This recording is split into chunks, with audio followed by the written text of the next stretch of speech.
I've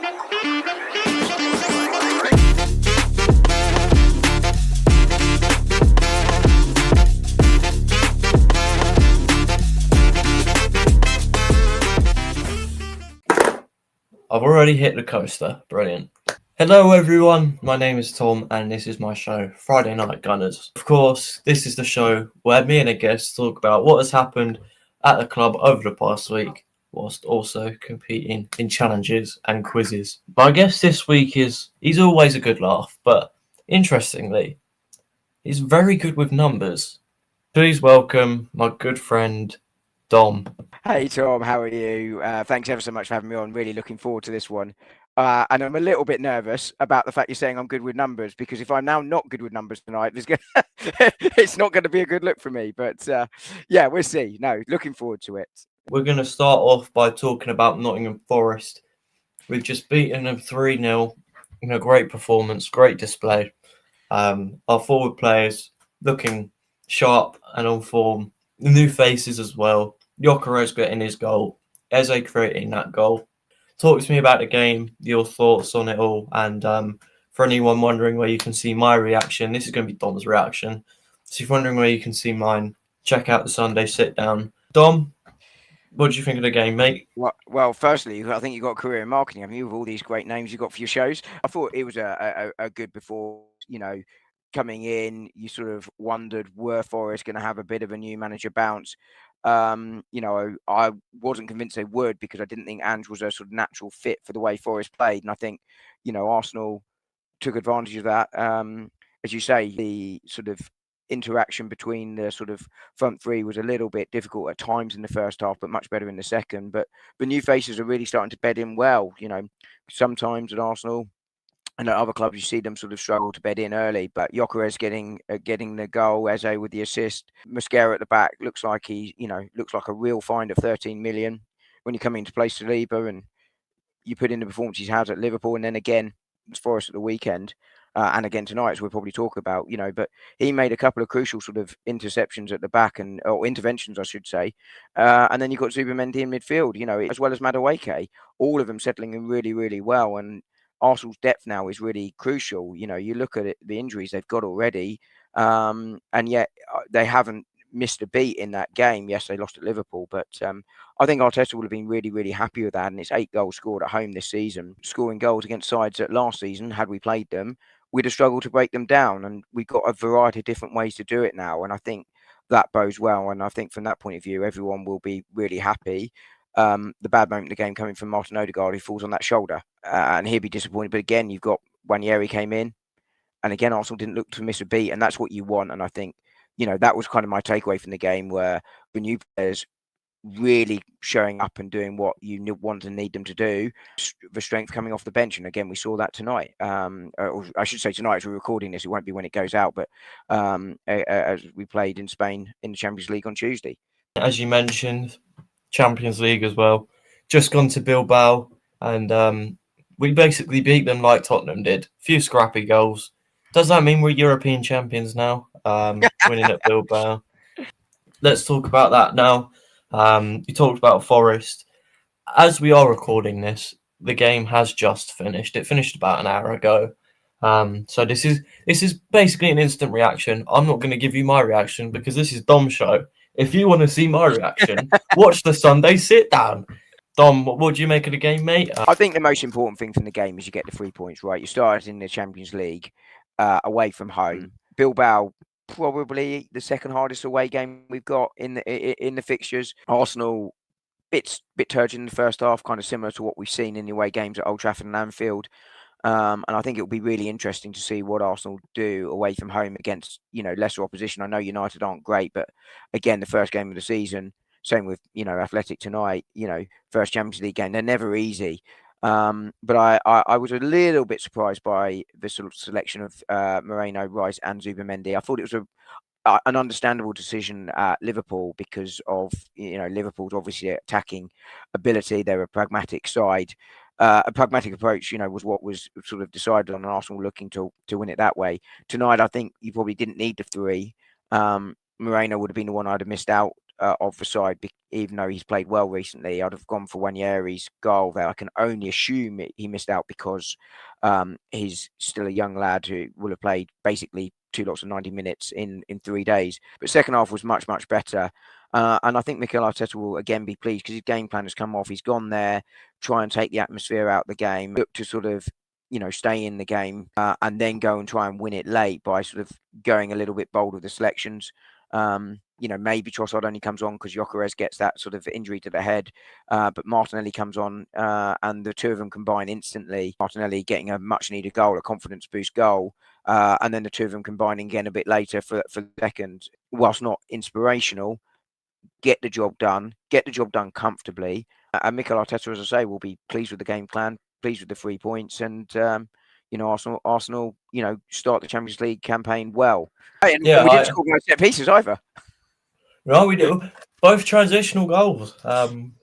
Which is what we're looking to do more, this season. You and I have been talking about this sort of, on a couple of shows, but also sort of privately, that there will be a little bit of a transition. I mean, which is pun not intended as it happens, but there will be that time to sort of get used to sort of playing slightly differently. And I think being able to both control games like we did last year and sort of transition and attack that little bit quicker and a little bit more direct like we did 3 seasons ago, if you can combine those two things, I think that's really well, because I don't think you can play full throttle 90 minutes transitional football every game. And we saw Arsenal run out of steam a couple of years ago. We saw Klopp's sides run out of steam quite often doing the same thing.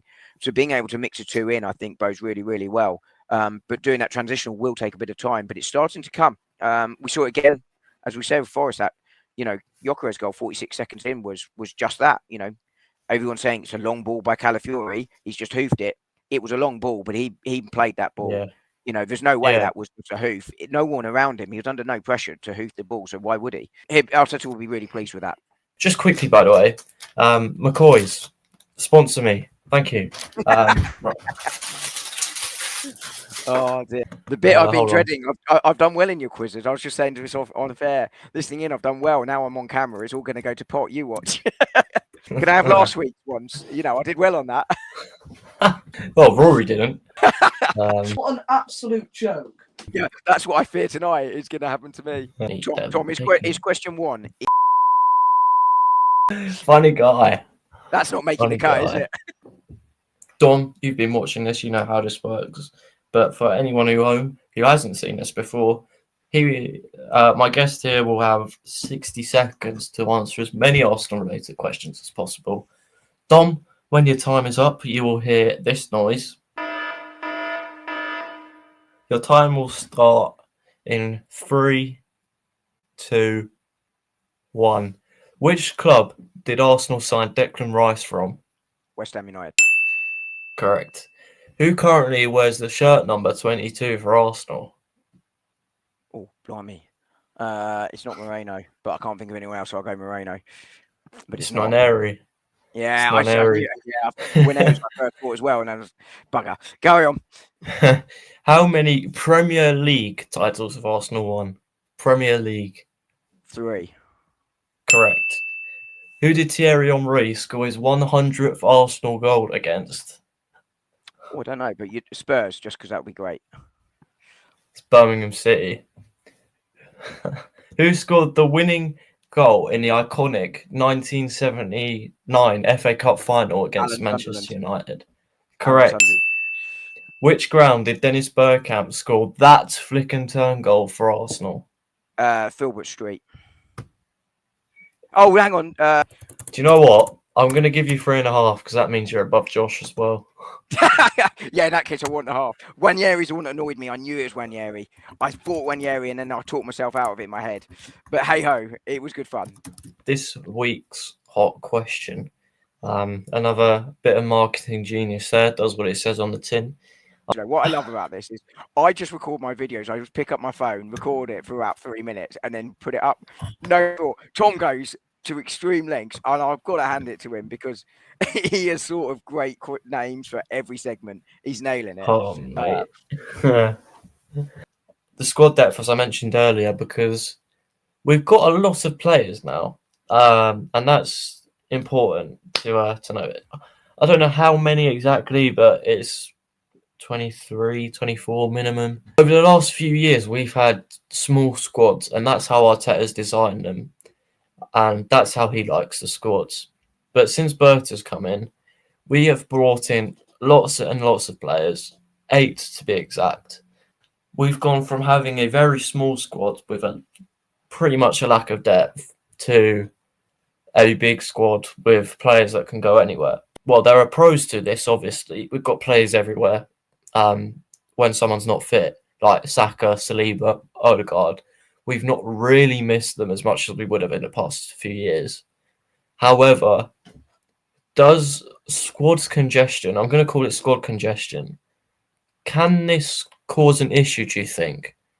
Do you think that could kind of cause a little bit of a problem? Because it's very interesting to me. I think it can cause problems, but what problems do you see in this? I think it all depends on how you build the squad, right? Mikel Arteta has sort of chosen sort of smaller squads. I think the numbers have always been there, but it's a question about how much he trusts the squad. If you look at last year, there was actually still a squad of 23, which is roughly sort of it might have even been 24, which is bigger than City's squad until they massively added to it in January. But it was roughly, around about the average for Premier League squads in Europe. What he didn't do was trust a lot of the players in the squad. If he doesn't trust the player, he doesn't use them. And on one level, that's understandable, but on the other level, that causes all sorts of issues.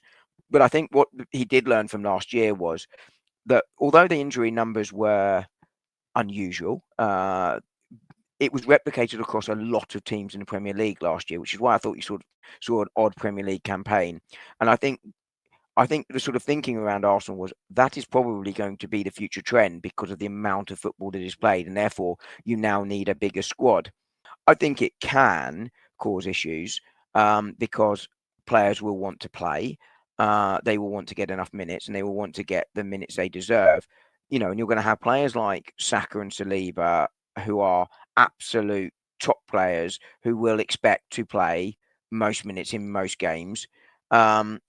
And then you're going to have other players who might not be quite on their level because I think they are two, world-class players in their position, but but also good players that will expect to play the majority of games, Victor Gyökeres. But Kai Havertz is probably going to want to play too. Now, I think Victor Gyökeres will be the starter in my game, but he's not going to start every game. But it's going to be a question then of, in terms of the happiness, is one, how many minutes do the players play? And then secondly, what are their expectations? And I think expectations will really be crucial for Mikel Arteta if he wants to keep that squad happy. So I'm going to sort of pick on Martinelli a little bit here. But if you're not winning and Martinelli, who started the season poorly, is still playing, that's also going to cause unrest in the squad. It can even cause unrest in the squad whether you're winning or not if a player's playing badly and staying in the side. There are lots of benefits, which is you've got the depth. You rightly said there we've had injuries, and suddenly it's not looked such an issue because these players have come in and done well.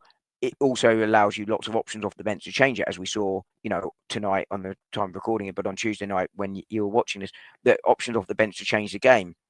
And I think that's going to be important. But as I say, if that squad becomes unhappy, that's going to be a real problem. And that's why you can't have a squad of 22 players that expect to start every game, because you're going to have 11 upset players every single week. So this balance looks about right to me. And as I say, the key there will be Mikel Arteta, A, winning games, and B, making sure he manages the expectations of playing time in the squad. And if he does that, he can get around the happiness issues. It's one of those ones where it's going to be like 93, 94, and I'm going to go 90, 94, 95. You watch. Guess the year from the kit. We said Thom here earlier was very good with his numbers, but is he good with his kits and years? Well, I'm good with numbers, but that's a different kind of numbers. You know how I like my football finances. Yeah. This is a slightly different thing, but let's go. The way this will work is a kit will pop up on the screen, and yeah, you know what to do. I'm not going to explain it. It does what it says on the tin. I genuinely think if I need to explain it to someone, then yeah. Here's your first kit. Nice and easy start. Just call it out. Call it out when. That'll be last year's kit. Or is it the year before? Can I have a year, please? Yeah, 24-25. 24-25. If it's 23-24, I'm gonna cry. Called it. I told you, I'm always out by one. There's your second one. That was lots of Squillaci and Koscielny and Mertesack, wasn't it? Good thinking. So we're probably looking somewhere around 2000 and if it's 14-15, I'm going to cry again. 15-16. What? You're going to say 15-16? Yeah. Okay. But that might be too late for us. Yeah, I was going to say, I just realised that. I was like, it's too late for those guys. I got the right people and then went far too late. Right. Next kit. Lovely kit. Hold on. I think I had this shirt on the other week.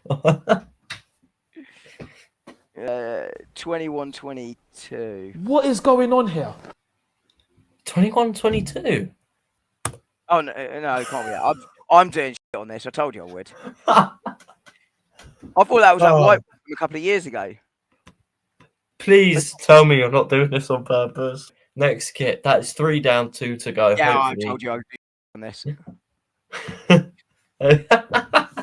93-94. Oh, it's even older than that. Wow, there you go. There is your final shirt. Or 89-90. 89-90. 1 out of 5. I'll give you that. 1 out of 5. With one deliberately crap answer, but the others, yeah, not a good effort. Anyway, Thom, it's been an absolute pleasure having you on. To wrap the show up, we have got... Who have we got this weekend? We got Manchester City this weekend. Give me your thoughts on the game, going into the game. What you do if you were Mikel Arteta, and how you think the game will go. So, big opportunity for Arsenal. City have got 13 players missing, 48 hours extra rest. They're home. The City side can be got at. And I think this should be a 3 points for Arsenal, and I'd expect the 3 points here. And I'm going to go 3-1 Arsenal. So I can see us. Oh God, my lights just died. Hello, darkness, my old friend.